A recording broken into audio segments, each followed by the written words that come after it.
Hello and welcome to the Queber channel. I am Jason, your host. Do you know what's worse than people who don't understand disabled people? It's people who say they do understand disabled people and then make monumentally stupid remarks.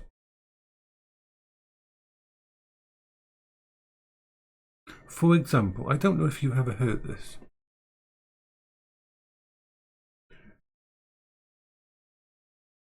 I'm disabled too, but I don't act like this person. I've got ADHD and I don't do that. I'm autistic and I don't do what that person does. I've got bipolar, but I'm not like that person.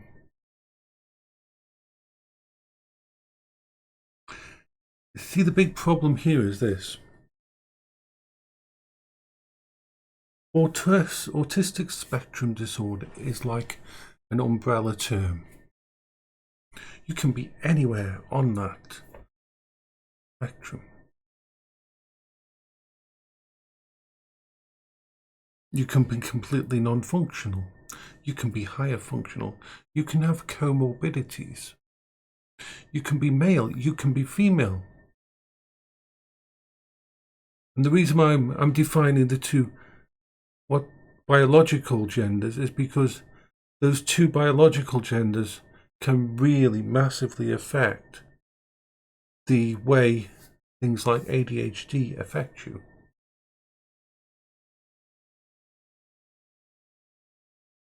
And not enough research has gone into all the transgender and stuff like that. But we do know that a lot of females never get diagnosed with ADHD or bipolar.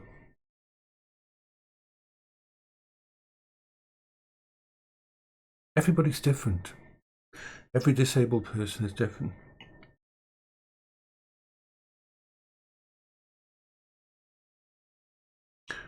When I talk to people, I've always warned them, always tried to explain to them who I am and what I am like. I have the trifecta. I have the autistic with comorbidities in bipolar and ADHD.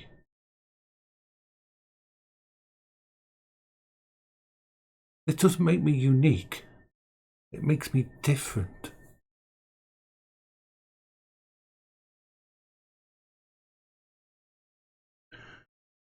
It isn't about I'm special, I'm just me.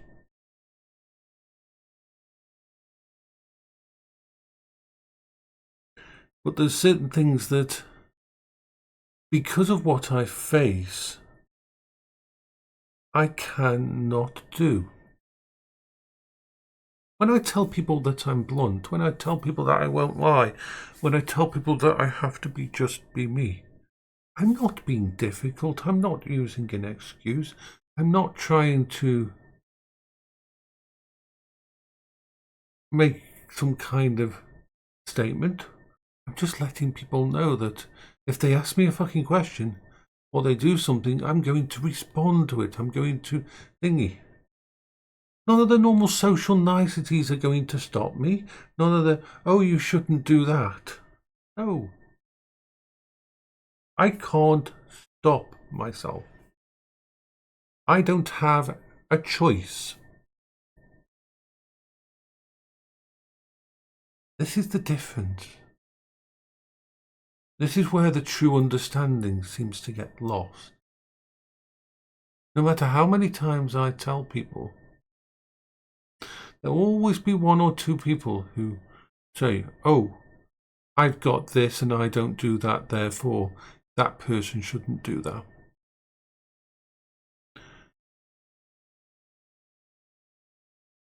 In 2019, when I had 5 therapists and mental health professionals looking after me, all trying to help me, and my GP, the most important question that came up was, how are you still alive? Because people who've got autism, bipolar, and ADHD can become extremely depressed very quickly, can have massive challenges in functioning in life. And that isn't even going into how each part affects that person.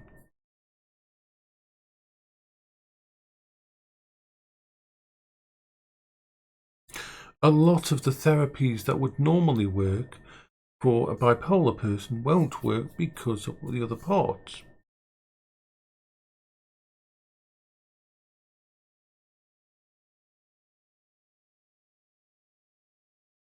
When someone sees me as being rude,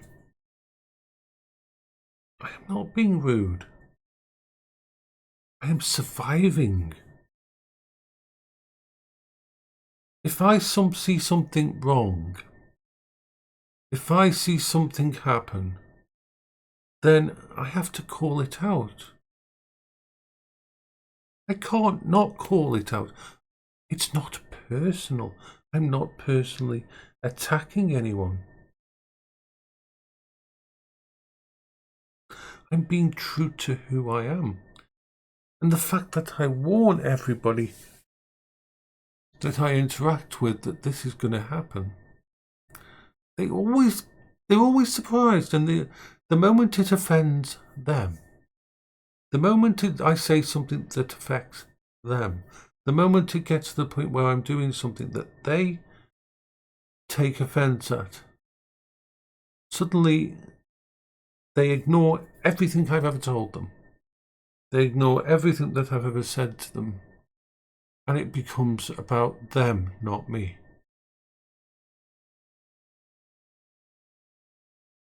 You can't do this. This isn't how you do it.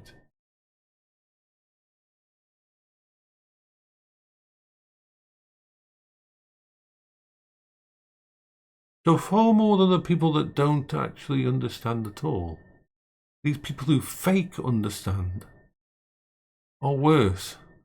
They're the ones you rely on. They're the ones who you think, okay, they get it. They're gonna be okay with everything that's happened. They'll understand.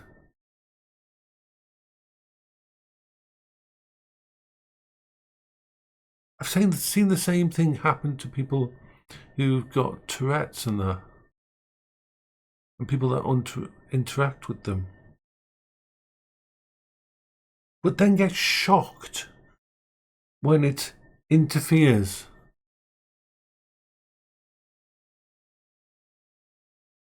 It's like the people who say, oh yeah, I'm sorry your mum's got dementia, but can you ask her not to try to masturbate in public?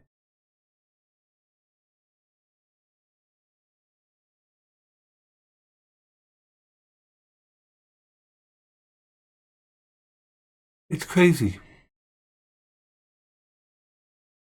One of the reasons I do all my videos, and I will continue to do them, because I feel like sometimes I am hitting my head against a brick wall. A very nice brick wall, but it's always a brick wall.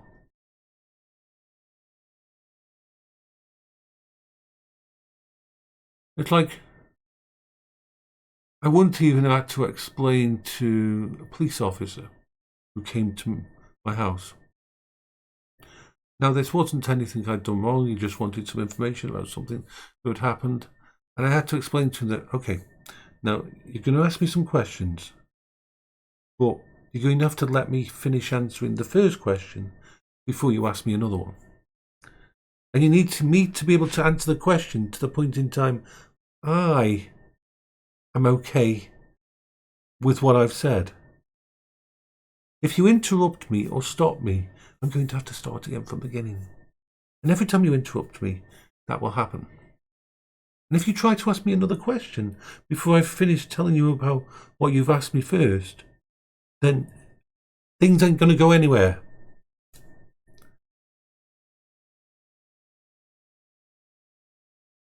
People think you're being difficult. As an autistic person, you might say something. You tell people you haven't got a filter. You tell people that you don't have the social niceties and the etiquette.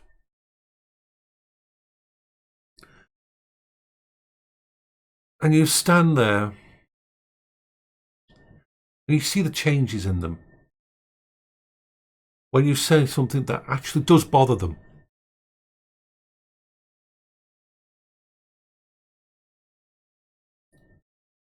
And that's when it gets frustrating. It's when you have to disengage. That's when you feel like you've failed. Did I not tell them enough times? Did I not warn them enough times? Was there some misunderstanding?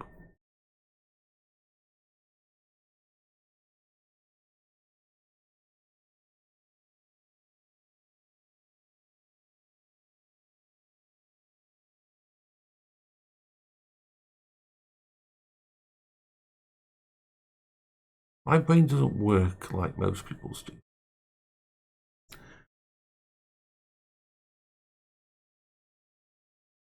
I don't know what these people think disabilities mean and how they affect you, or maybe they think you can just shrug it off, or maybe think people with Tourette's can actually stop themselves from saying things. Maybe think that people who have other issues can just stay within the lines.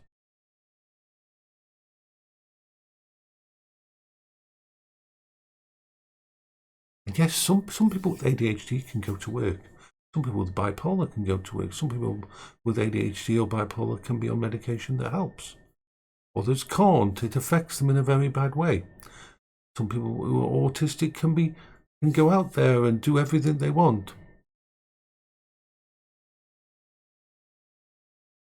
Some people just barely function.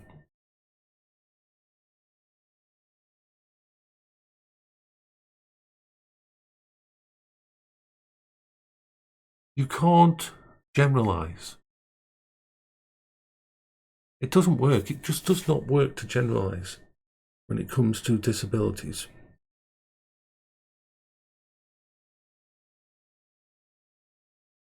It's usually a good idea to actually listen to the person who's got those illnesses, because they can tell you their limitations.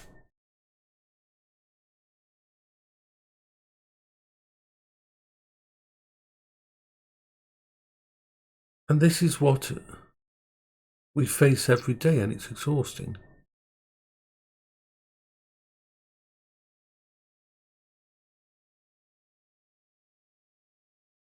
I used to disconnect all the time.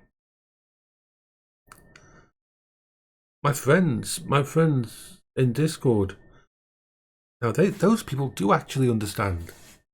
They really understand.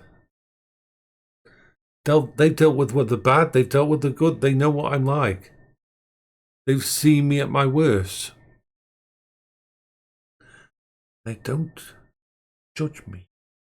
They don't say, oh, this isn't this, or they don't try to change me.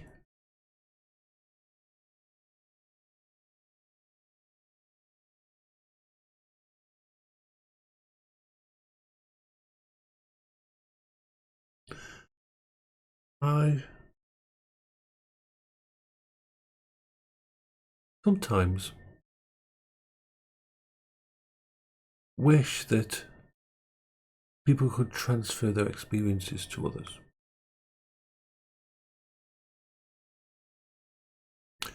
I would love to be able to show some of these people what it's actually like to be me. I mean, I'm eloquent, I can talk about it all the time. But every time something bad happens, every time someone pulls me up for something that and judges me as if I'm a normal person that has full control of his faculties and everything and has no challenges, it makes me wonder where the message got lost. How many times I have told people how hard it is for me to get out of the bed in the morning. How I get very little sleep each night and function almost on the edge of exhaustion due to my brain being a complete bitch sometimes when it comes to trying to get some sleep. I can go in my bedroom and lay my head on the pillow, and my brain will notice that my pillow's making a sound. I'm not going to go to sleep. I can lay my head on my pillow and I will see a light before my eyes close, where the light's coming through the corner of the curtain. And I'll have to check where that light's coming from, because my brain will be curious. I'm not going to get to sleep.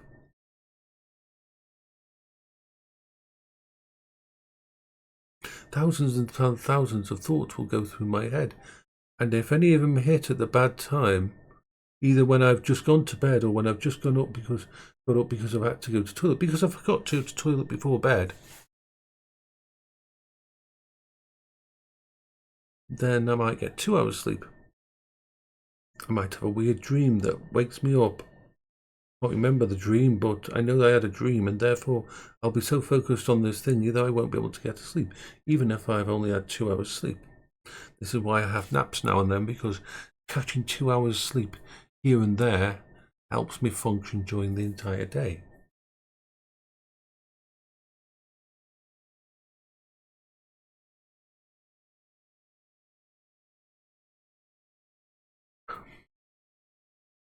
It's very hard for people to understand. To understand that when I pick up my phone, and I have had this phone since, I think, 2020. 4 years old Samsung, the last ones that had, you could put a micro SD in. When I log into my phone, I don't recognize my home screen. I've looked at this home screen thousands upon thousands of times. I don't recognize my home screen from one day to the next. When I go down to my apps, I don't know where the apps that I really like. I don't know where my Audible book app is. I don't know where my bHaptic app is. I don't know where my Whoop app is. And the other ones I use, I have to scroll through again and again to find them. And I've had this for 4 years.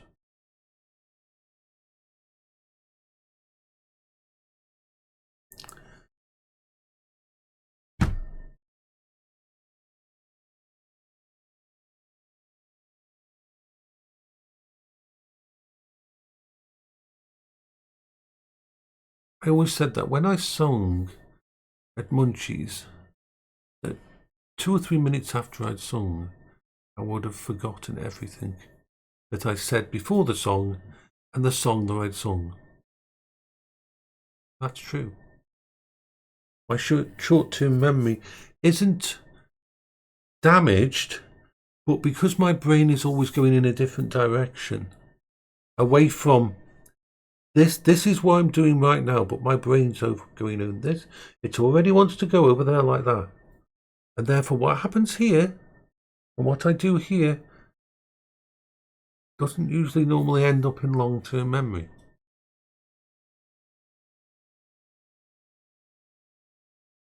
If I want to play a computer game, I have to remember to play it every couple of days, or every day, even have a chance of sticking with it. This is why sometimes when a game does take my thingy, I will have to play it all the way through and burn like 20, 30 hours, because I know the moment I give it a couple of days rest, gone.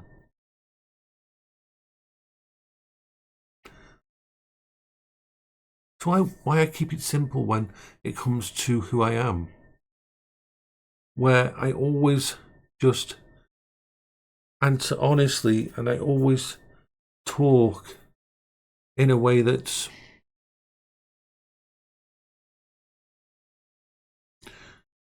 just right to the point. It's so easy for me to forget where I am, what I'm doing, why I'm here.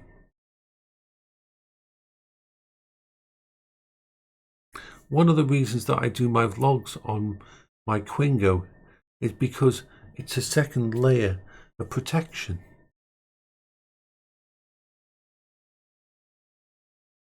I have a little note inside my hoodie, in my side zip pocket just here, that has my address on it and explains basically the problems I have, just in case I'm ever out one day and I get lost. How do I stop myself getting lost in those situations? Ground myself in reality. I grip onto the thingy. The wonderful thing about having the Quingo and having the scooter that I can leave the house in, it's become, when I'm out there, that is my safe space. I am not here, this is not my safe space, that is my safe space. So I can exist and function around that environment. I have limitations, but yeah. But as today, I went out today. I went out and I was going to go on a long journey. I felt like going on a long journey. I was looking forward to just going down some of the streets I've never been down on the Quingo, to head around the outskirts of Hanley and just basically try to not get lost, but to explore places I hadn't been before. And just as I was about to exit the park, I got a notification on my phone that I had missed a phone call at home.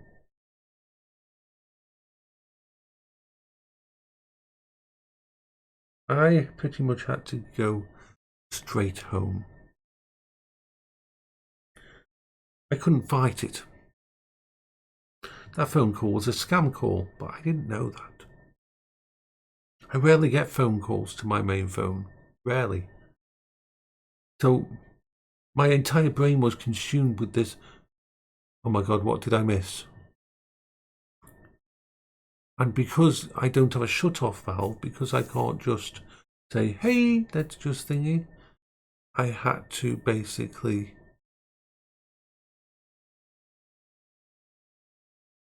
get back home before that thought of, what was this phone call, what was this phone call, what was this phone call, consumed me completely. While I could still drive, while I could still get home.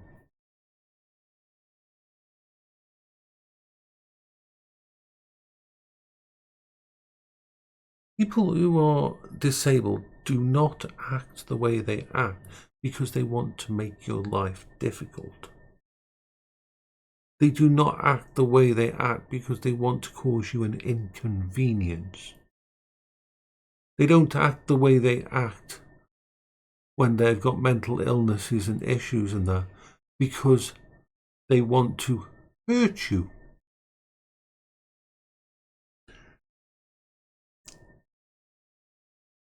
And if that person has warned you time and time again of what's going to happen. That there isn't much leeway, and that you'll try, and you'll try, and you'll try.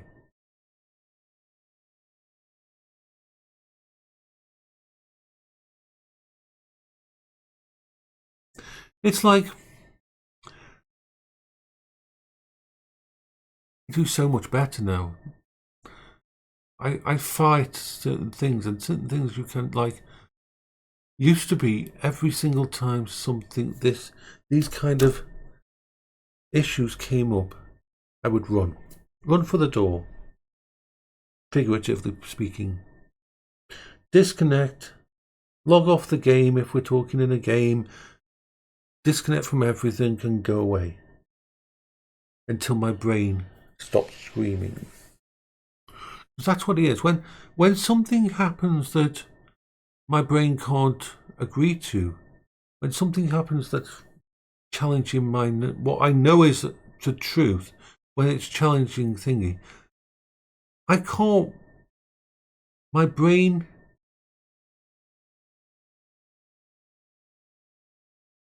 yells at me.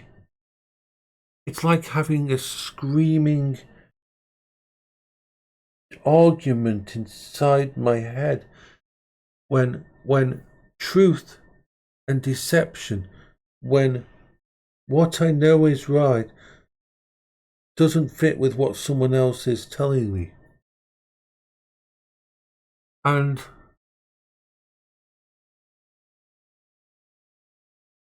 used to be, I would just exit stage left. This wasn't running away. This was a safety valve. This was a protective thing. This was if I don't get out of here right the fuck now, I'm going to melt down.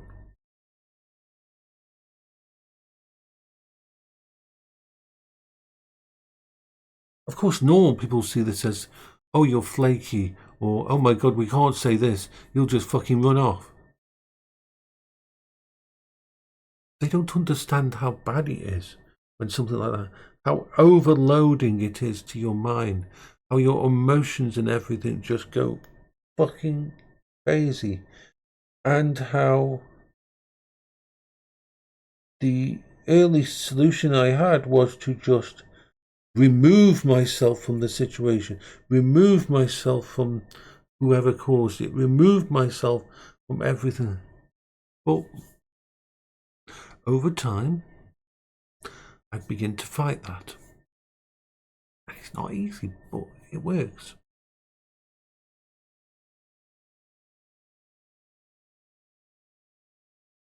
Over time, I try to stick with it, to hear it out, to try to understand. I will stay there, I will have my say, and then instead of disengaging, I will just quieten down a bit as I try to work through in my head and see it from the other person's point of view. I will try to re-engage instead of exit stage left. But it takes a massive toll.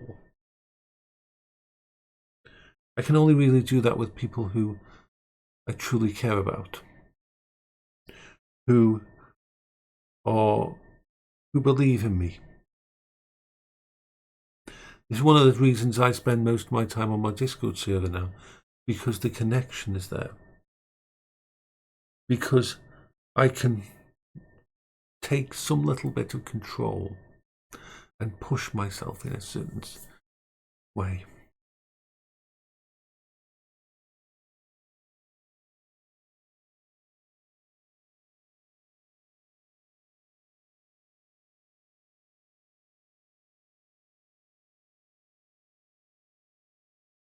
But what I won't ever be able to deal with, and what will actually cause me to exit stage left, is people who doubt me,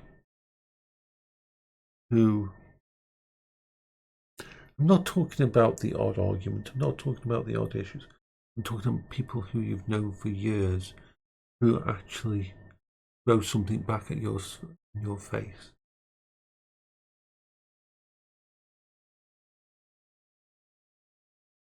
That's when it starts to break down. Why am I making an effort? Why am I trying to stay engaged? Why am I still interacting if this person still isn't understanding and allowing me to move forward?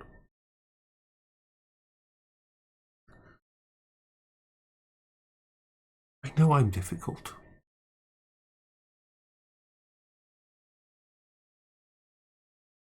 I know it's hard. But here's the thing. If you don't call me a liar, if you don't doubt what I'm saying,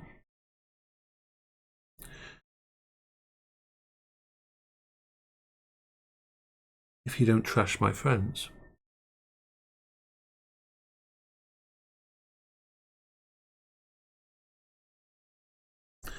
then I will try my fucking best.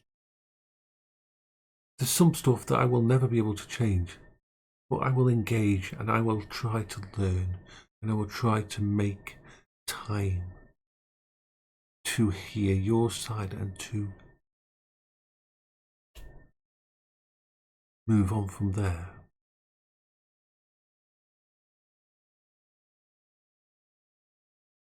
But if you lie to me,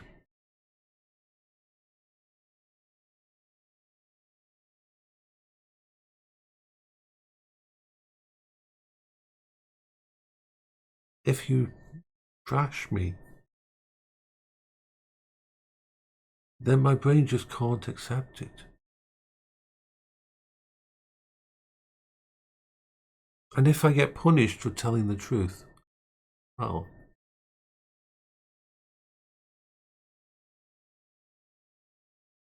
I won't have to move forward, can I, from that?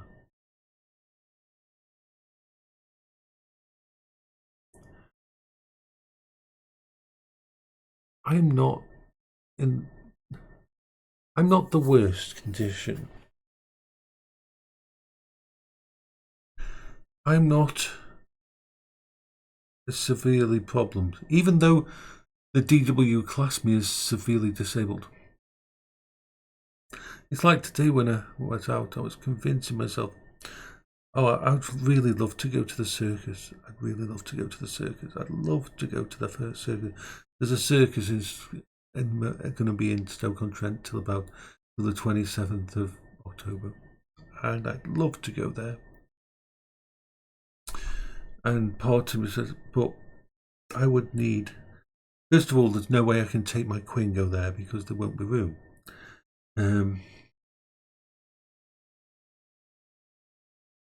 I tried to convince myself that I'll be able to do it, but I know I won't without two people, one on either side of me, anchoring me. And even then, it's going to be a challenge. I'll be entering a place where there's lots of lights, there's lots of noise, there's lots of people. But part of me says, I want to go to a circus. And I know it probably won't happen.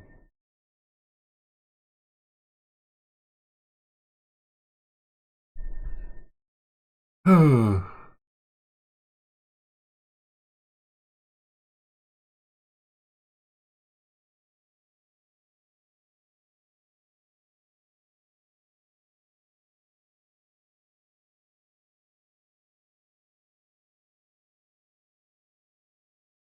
I wish I could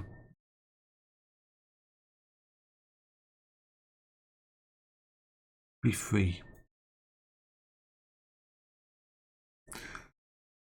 I wish I could be free to walk to the shops. I wish I could be free to sit on a bench in the graveyard. I wish I could be free to go to the cinema.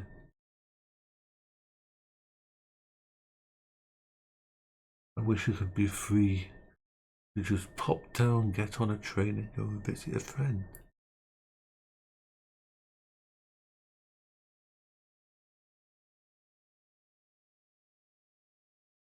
I wish I could be free to lie. Oh my God, I wish I could be free to lie. I wish that I could tell people what they want to hear.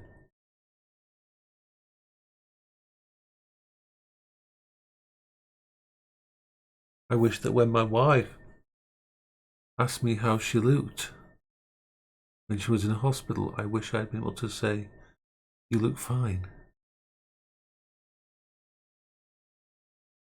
And I wish that every time I've lost a friend, because I've had to be honest to them,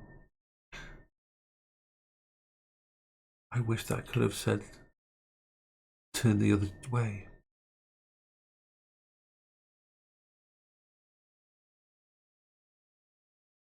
And every challenge I face, every fight I face during the years, I know there's someone out there facing a worse fight that won't make it. I am fucking lucky. I am lucky that I found coping strategies that work. I am lucky that I found this for when there's too much up here.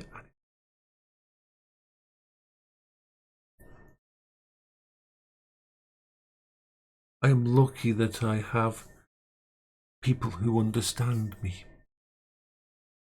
I'm lucky that I have a GP who understands me.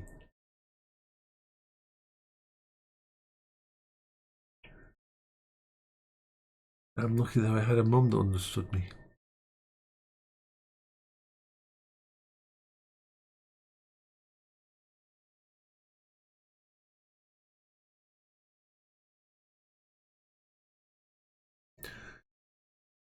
A lot of people don't have the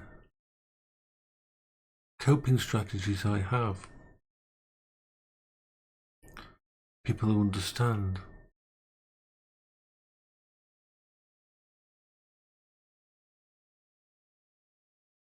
I am very lucky.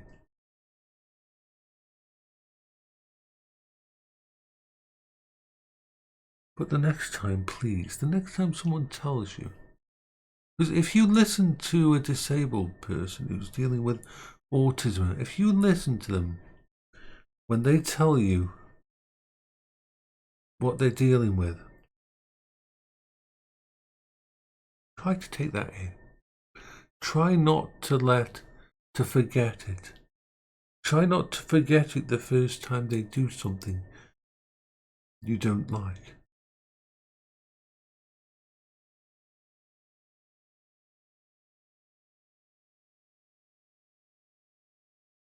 Oh, this is a long one.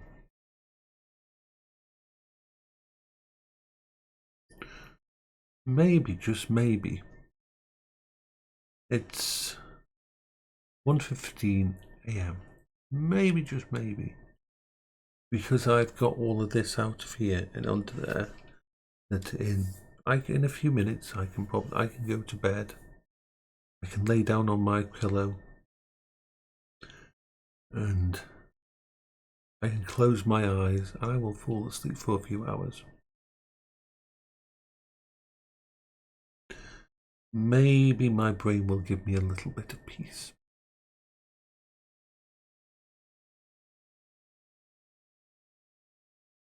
Every day I'm going to keep on doing this. Keep on talking about what I face. Not because I'm special.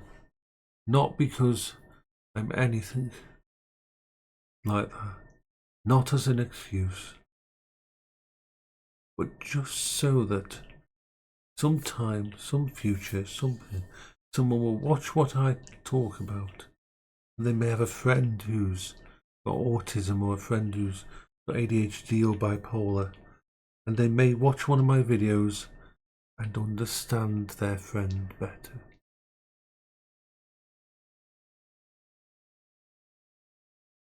And not take it so personal.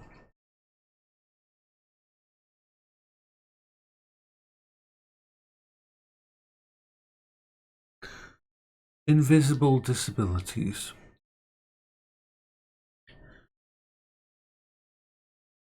are sometimes far harsher than the ones you can see. If you see a person who is a quadriplegic, someone who's paralyzed, someone who's blind,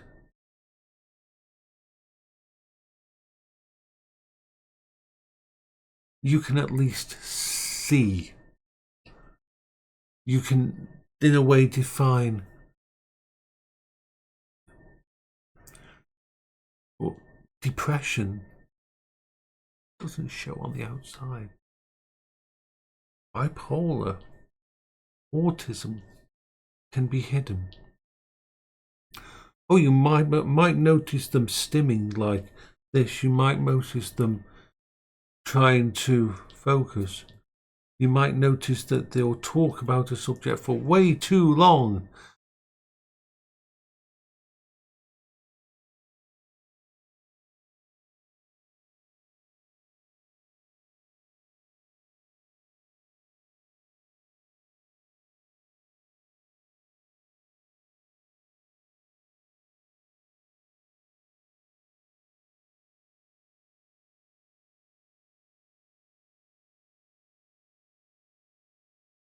It's so hard for a person who's never had depression and never been disabled and never faced any of these problems to understand a person who has. It's like they're two separate species. Not impossible, but it takes a lot of effort and work.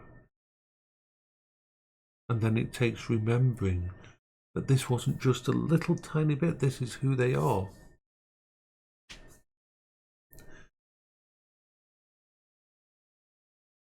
It's why people who are autistic and that usually have a very small group of friends who they absolute 100% trust and thingy, because they can finally be themselves with those people.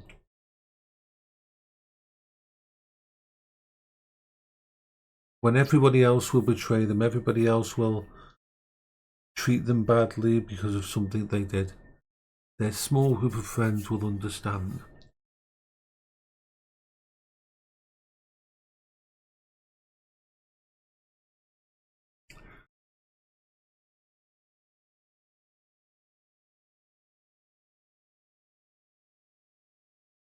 I hope you're all having a wonderful day.